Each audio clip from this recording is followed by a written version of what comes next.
Here are the stories making headlines just beyond the continent.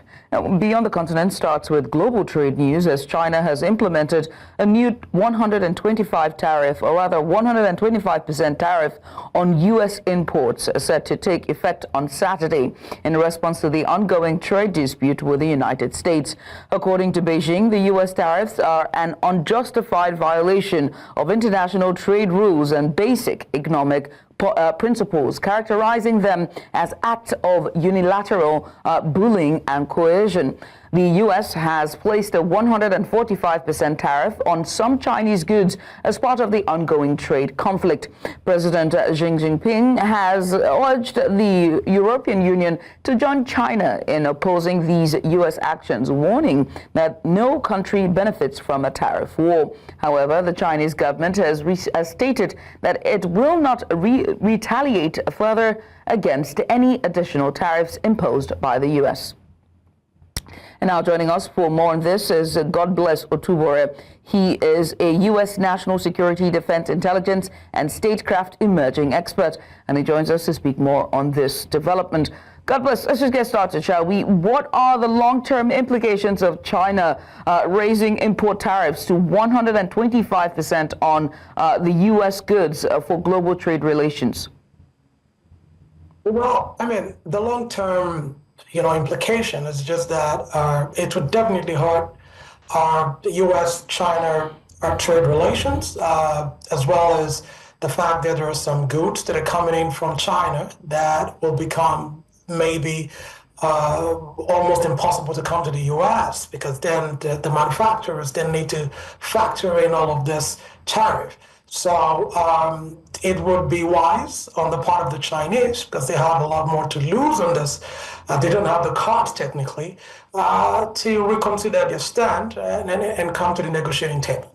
And how significant is President Xi Jinping's call for the EU to unite with China against U.S. trade policies? And could this shift, global alliances against the U.S. or for the U.S.? Oh, no, absolutely. It's not going to happen. I mean, in a couple of days, I'm sure you would find there are delegations from the EU coming in to sign deals in the U.S. to reinforce the commitment to the global order that is led by the United States. I mean, because again, you look at it and say, if Xi is asking the EU to join China, it's absolutely, because if you look at the tariffs that were initially put on, the EU has been drastically reduced to just a reciprocal 10%, and the goal is to see that goes down to zero, and that is actually what countries that are interested in solving the problem, that's what they do. Like we've said, and many other commentators have said, the whole strategy was to get countries to come to the table to negotiate and say, look, if U.S. led the post-Second World War order and created this whole playing field for free trade, it is unwise for that to become the same thing that leads the U.S. to oblivion. So countries are coming in and they're having these conversations, and we'll see a fairer playing field. So I don't see the EU joining China. I don't see countries complaining, because I just tell you before I round off, just to say that there are countries that are actually doing more against China, even in Southeast Asia as we speak. I know that President Xi Jinping is on his way to Vietnam, Malaysia, and Thailand just to, reassure those people that he wants them. But those countries are also very skeptical about Chinese practices when it comes to international trade. Right. Now, given the U.S. has imposed up to 145% levies on some Chinese goods, how likely is a resolution or trade deal in the near future?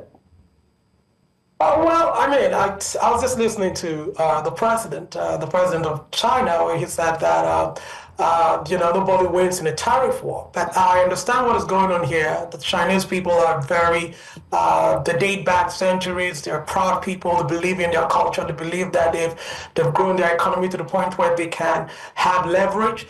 But I mean, I can tell you that from what I'm hearing, I think what will happen is for the president of China and the Chinese, people to reach out to the United States, because when you look at the trade imbalance, it is huge. last year alone, $440 billion were the things that the U.S. imported from China. But how much does China import from the U.S.? So when you look at it, the trade deficit, it favors China than it favors the United States. So I just think they need to get off their high horses right now and get on the negotiation team. They need to call Secretaries, Besson and Lutnick and see how they can have that high-level meeting that Donald Trump wants, just so that we can continue to trade, freely, between both countries. Well, and lastly, what role does the weakening U.S. dollar play in the broader context of this trade war, and who stands to benefit or lose the most at the end of the day? Well, I mean, the dollar definitely rises and falls in terms of its value over time, because it's the reserve currency of the world. You should also have things like that happening. So for me, I'd say that nobody wins without coming to the table.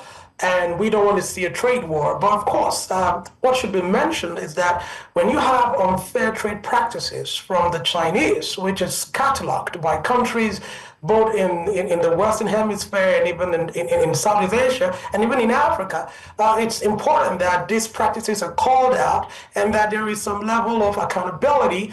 Because look, it's a simple thing. If you are charging me a tariff, and I'm not charging you the same reciprocal tariff, I don't think it makes sense. So I just think that the dollar, currently losing some level of its value to the euros, probably just because of the sell-offs that have happened in the stock market in a couple of days. But trust me, the dollar is going to come back. It's still the strongest and most stable currency in the world.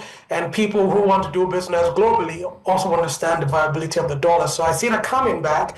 And hopefully we get the Chinese to come to the table and resolve this as quickly as possible. But I can tell you this.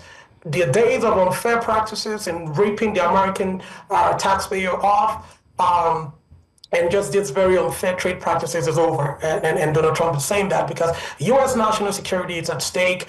When you look at rare earth minerals, when you look at the supply chain, when you look at some of the things that the Chinese are doing, subsidizing their EV markets to the detriment of Europe and America, I don't think that is right. And if Africa was producing, I think we will be having these same conversations as well. So I think it's just time to rein in and say, no, enough is enough. This is time to get back to the table and negotiate something better. All right. Well, I must say thank you, Godbless, for taking out time to join us. Godbless Otubure there. He's a U.S. National Security, Defense, Intelligence, and Statecraft Emerging Expert, giving us a bit of insight following the U.S.-China trade war.